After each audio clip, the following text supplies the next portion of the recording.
accountability has to start early enough. I mean, not only does the person have to want it, it only works as well as you're willing to be honest, but I think it has to start early enough. That is, before there's an issue, before there's some major misbehavior and it becomes too threatening to open up your life. You start early, and open up your life before anything is a big deal.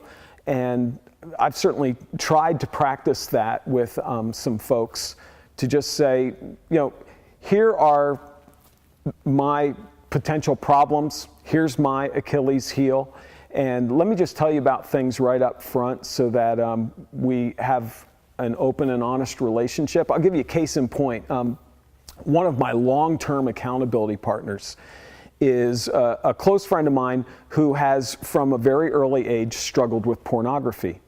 And so he invited me into that early on, and this was even before things like Covenant Eyes existed. We've been Covenant Eyes partners since that started, I don't know when, 10 or 15 years ago.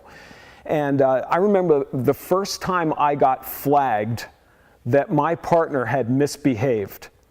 And I went to check and see what he had done.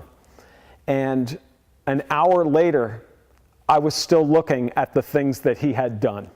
And that was really my first experience of porn. It just hasn't been an issue for me. But, it was immediately right there. I not only talked to our IT guy, but to a couple of my elder friends and just said, hey, I just had a brush with a very dark issue, and I want you to know it right up front. I looked at it way too long. This is why I did, but an hour later, I'm still saying, boy, that's horrible. That's terrible. Look at what he's into.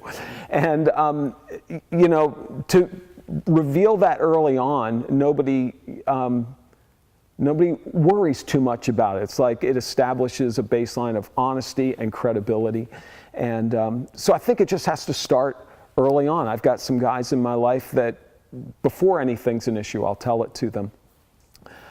A second thing about that I think that matters a lot is you actually have to be accountable to people that you're accountable to. I have two elders. I'm a pastor of a church. I have two of my elders that I will open up my life to and tell anything and everything to, because I'm actually accountable to them. They have leverage over me. I've had some situations where, just as a friend, they've invited accountability, and I've tried to speak into their life, into their situation. I don't have any leverage. I've had a couple of those where it's just like, I keep telling you to stop doing this, or I keep giving you counsel and advice that you don't seem to heed, but I have no way of enforcing it. It doesn't mean you don't have friends, that you open up your life to, but when it comes to accountability, I think it ought to be with somebody that you're actually accountable to.